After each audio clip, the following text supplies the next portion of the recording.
السلام علیکم ناظرین، میں معاذ شکور، آپ دیکھ رہے ہیں جاگتا پاکستان۔ نگران حکومت کی آمد ہے، لیکن آج کی اس ویڈیو میں ہم جانیں گے کہ نگران حکومت ہوتا کیا ہے، کس طرح بنتی ہے، نگران حکومت کے اختیارات کیا ہوتے ہیں، نگران حکومت کی مدت کتنی ہوتی ہے، اور سب سے اہم یہ کہ نگران حکومت کی مدت بڑھ سکتی ہے کہ نہیں بڑھ سکتی۔ نگران حکومت ایک عارضی حکومت کو کہتے ہیں جو عموماً ایک منتخب حکومت کے حل ہونے اور ایک نئی حکومت کے قائم ہونے کے دوران ایک مخصوص مدت کے لیے مقرر کی جاتی ہے۔ نگران حکومت کا اہم مقصد ریاست کے سکون بقائے رکھنا ہوتا ہے اور انتقالی مرحلے کے دوران اختیار کا کوئی بھی غلط استعمال کو روکنا ہوتا ہے۔ نگران حکومت وزیر اعظم اور اپوزیشن لیڈر کی مشاورت سے وجود میں آتی ہے۔ اگر وزیر اعظم اور اپوزیشن لیڈر کے درمیان اتفاق رائے پیدا نہ ہو تو الیکشن کمیشن کردار ادا کرتا ہے۔ سوال یہ ہے کہ نگران حکومت کے اختیارات کیا ہوتے ہیں۔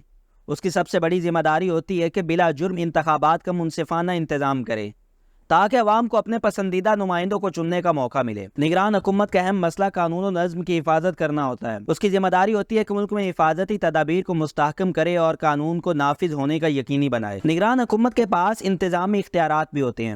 اس کی ذمہ داری ہوتی ہے کہ ملک کے انتظامی امور کو سنبھالیں، ملک میں امن و امان کی فراہمی کو یقینی بنائیں اور عوام کے مسئلے کے حل کے لیے اہم فیصلوں کا انتظام کرے۔ اب بات کرتے ہیں کہ نگران حکومت کی مدت کتنی ہوتی ہے۔ نگران حکومت وہ عارضی حکومت ہوتی ہے جو انتخابات کے درمیانی دورانیے کے دوران ایک ملک یا ریاست کی حکمرانی کی ذمہ دار بنتی ہے۔ اس کی اہم ترین ذمہ داری یہ ہوتی ہے کہ وہ یقینی بنائے کہ نئی حکومت منتخب ہونے اور حلف اٹھانے تک اہم حکومتی کاموں کو جاری رکھے۔ قانونی طور پر نگران حکومت کی مدت 60 دن یا 90 دن ہوتی ہے، لیکن یہاں پر سوال یہ پیدا ہوتا ہے کہ کیا نگران حکومت کی مدت بڑھائی جا سکتی ہے؟